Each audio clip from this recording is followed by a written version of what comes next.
What happens when a black waitress dares to comfort a white boy in an upscale restaurant?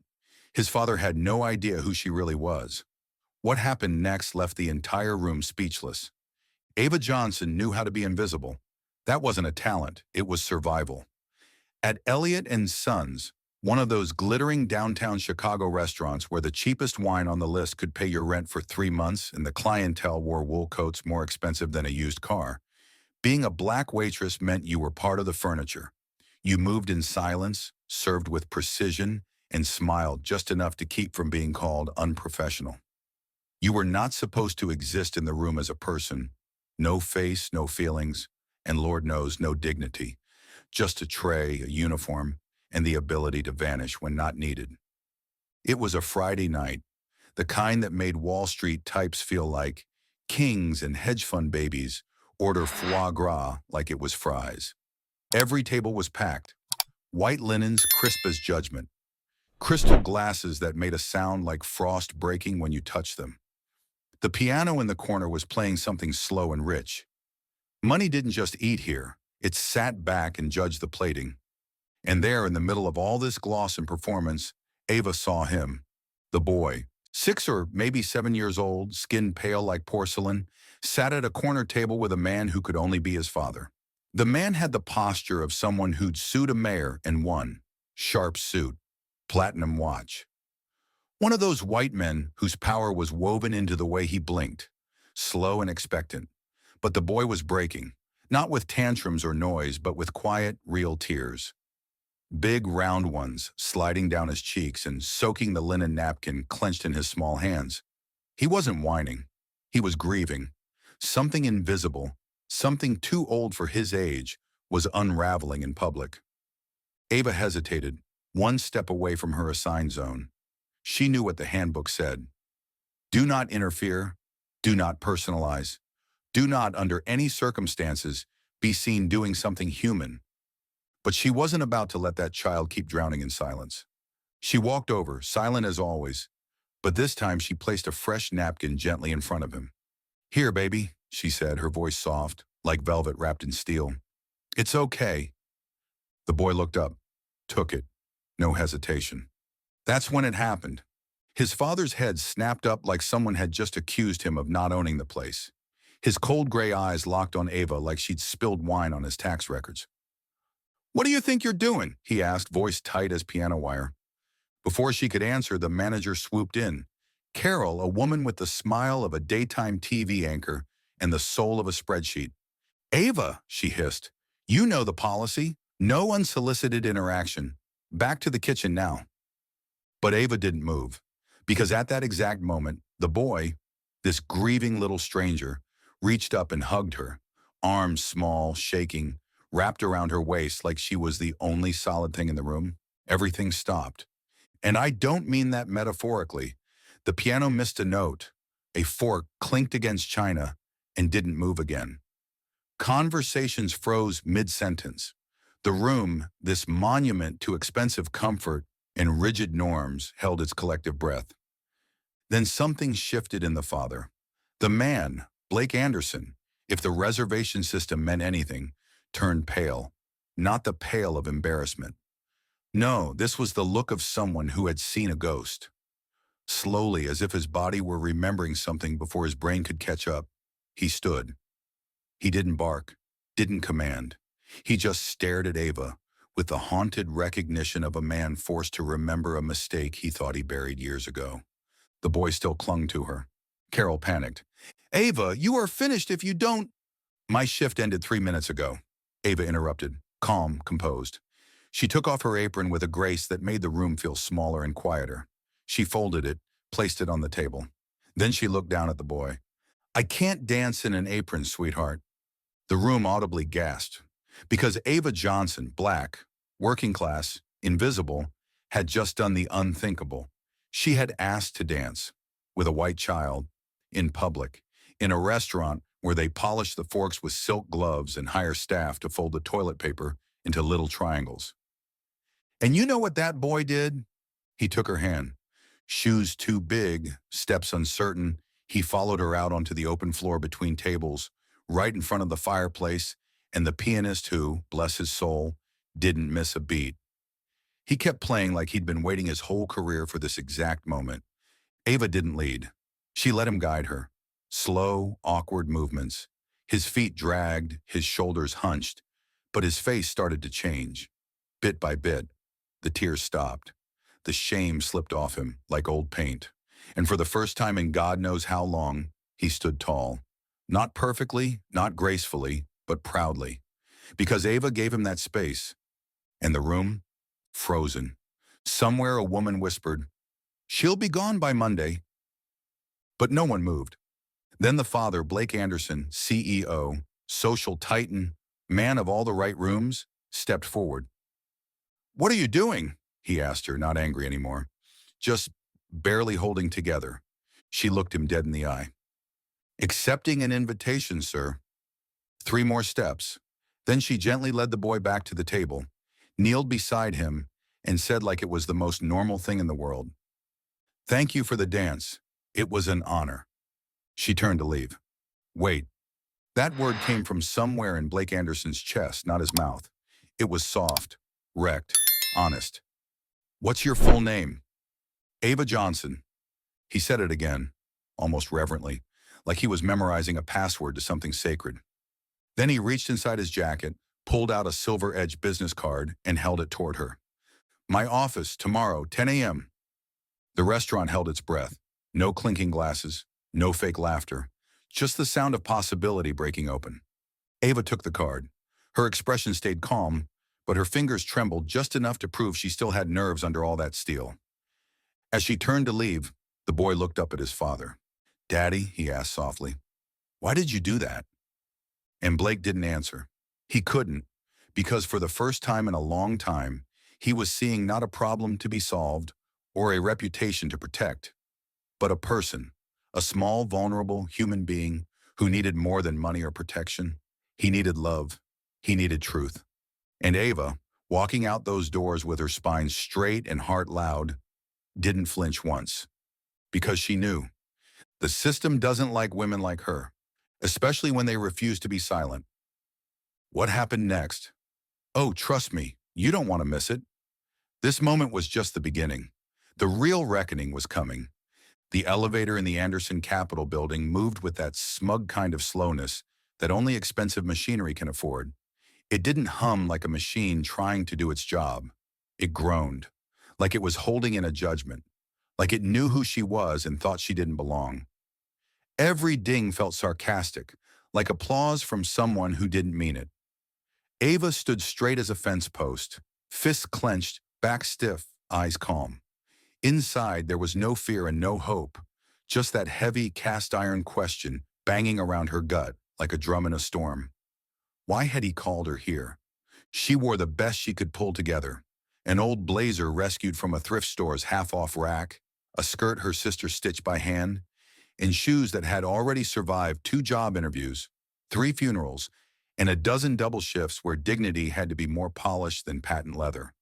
But her face, that was flawless, because her mama taught her a long time ago, when you can't afford silk, you wear steel. You walk in like your soul costs more than this whole damn building, and people, whether they like it or not, will have to see you. The office on the 40th floor was the kind of place where money didn't just live, it multiplied. It had that clean, vacuum-sealed smell of authority, polished ambition, and maybe even a bit of guilt behind the air vents.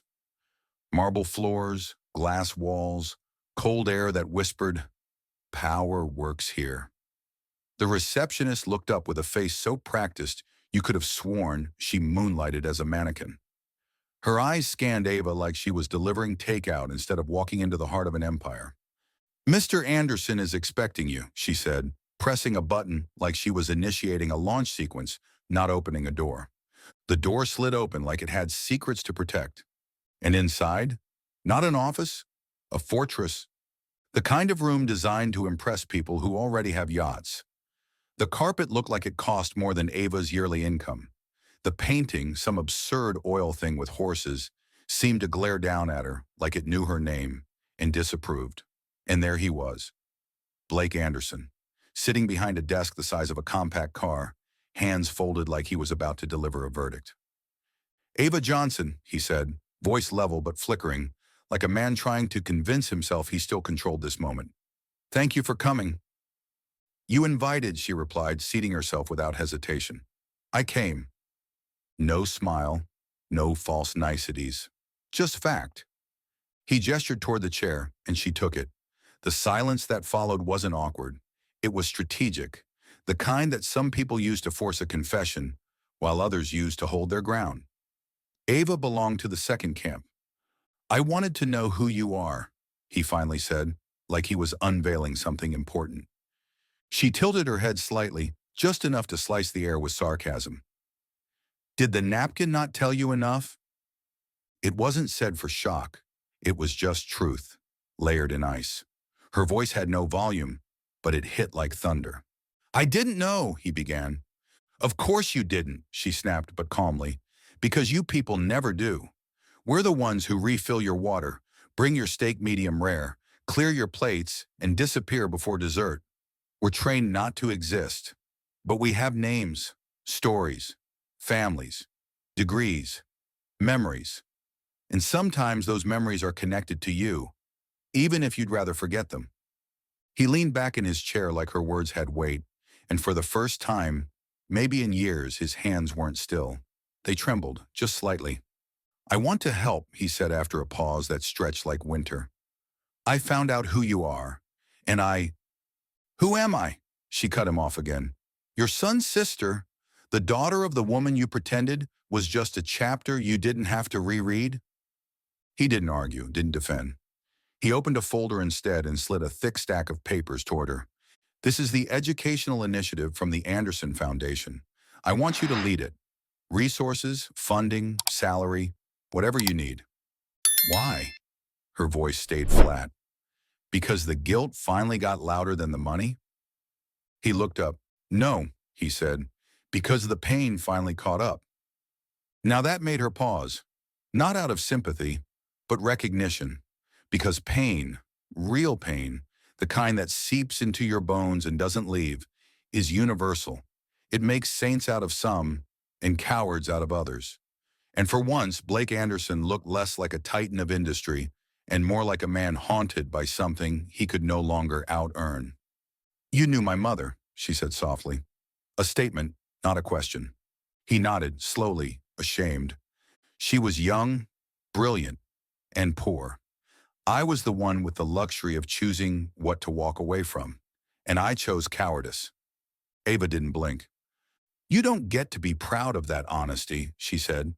"My mama worked 3 jobs, buried her dreams so I could chase mine, while you wrote checks and called it character. She didn't need your charity. She needed your courage. But you didn't have it." He nodded again, quietly. He didn't apologize. Maybe he knew an apology couldn't reach back far enough to fix what was broken. She stood. "I'll think about it. Not because of you, but because there are children who deserve an education built on something more solid than rich folks' conscience." He stood too. "Thank you." She paused at the door, turned slightly. "You know, Mr. Anderson," she said, her voice like calm fire, "when a little boy cries, he doesn't just need a napkin. He needs someone brave enough to take his hand. Even if that means tearing down the comfortable world that kept that hand out of reach." And then she left, walked past the receptionist, past the elevator, past the fake smiles and real judgments. She walked into air that finally felt like it had space for her. She didn't look back. This is the turning point. The stakes are real now. You've seen Ava speak truth to power, but next you'll see what happens when that truth echoes louder than silence. You don't want to miss how she flips the script. 3 weeks had passed since Ava Johnson left the polished marble floors of Anderson Capital with a business card in one hand and a storm of possibility building in the other. In that time, Chicago had shrugged off the tail end of winter and slipped into that particular type of early spring that didn't just bite, it sliced. The wind didn't care about your coat. It cut through your clothes, your skin, your pride, and then had the nerve to whistle like it enjoyed the damage. But Ava, she walked through it like the air itself parted for her now. She moved with purpose, with a gait that said, "Don't waste my time. and don't test my patience. Coffee in hand, coat wrapped tight, head held high. Her presence was no longer designed for invisibility. She wasn't walking like someone hoping not to be seen. She walked like someone who'd earned the right to be noticed. And yet, deep down, she still carried the fatigue of every room she'd ever entered as a question instead of an answer. The kind of exhaustion that doesn't show in your posture, but in your silence. The building was tall, sleek, and expensive. The plaque at the front read, Future Initiative, a name that sounded ironic if you remembered what kind of future her mother had been denied. A future erased by systems that smiled while they erased you. But today, that name belonged to Ava, not as a client, not as a recipient of someone else's idea of charity, but as the director of a program meant to pull kids out of the statistical gutter and into spaces where their dreams could grow without apology. She'd taken the position not because Blake Anderson asked, not because it was offered with benefits and press releases, but because too many doors had been slammed shut on kids who looked like her, who grew up like her, who were still being told that later was the best they could hope for. Ava took the job because if nobody builds a new door, the same hands will keep locking the old ones. Today was launch day. The press was coming, cameras, flash bulbs, local news anchors with hair too perfect to trust, city officials who wanted their pictures taken next to something that screamed progress. This was the big rollout, the polished, palatable unveiling of what the Anderson name was now pretending to care about. And then he walked in. Blake Anderson, tailored suit, crisp tie, same face but with new lines carved into it, like the ghosts of regret had started etching their initials across his jaw. And beside him, holding tightly onto his hand, was Liam. The boy's coat was too big, like he was still growing into both the fabric and the life it promised. But his eyes, they were searching, and they stopped when they found Ava. "Hi," Liam said. His voice wasn't loud, but it didn't waver. He wasn't afraid anymore. "Hi," Ava replied. "Are you going to talk on the stage today?" "I am. Can I come with you?" And that single question was the moment. Because sometimes through all the noise, all the headlines, all the backroom negotiations and polite deals made in cold rooms, the only thing that matters is whether or not you made something real enough for a child to want to stand beside it. "Of course," she said. "We'll speak together." The auditorium filled quickly. Journalists milled around, preparing to spin whatever happened next into clean, digestible copy. Staffers whispered. Sponsors smiled with a little too much effort. And at the front of it all stood Ava Johnson, in a black suit that fit like armor, with a boy beside her and a story burning in her throat. She didn't clear her throat. She didn't adjust the mic. She just stepped forward. "My name is Ava Johnson," she said, her voice smooth but sharp, like a scalpel that chose its targets with care. "I was born and raised in Chicago. My mother worked as a nurse, a cleaner, and sometimes jobs that didn't even come with names. Just long hours and little pay. She was alone, and every time someone told her, 'You don't belong,' she stood a little taller. Because her goal wasn't just survival, it was a legacy. She wanted me to have a chance." The room hushed. Even the city officials stopped smiling. "I'm not here today for applause," she continued. "I'm here because the systems that kept us out need to start lifting us up. And if they won't, then we build something better. Something true." Beside her, Liam's hand clutched hers tighter. She looked down briefly. He nodded. She smiled.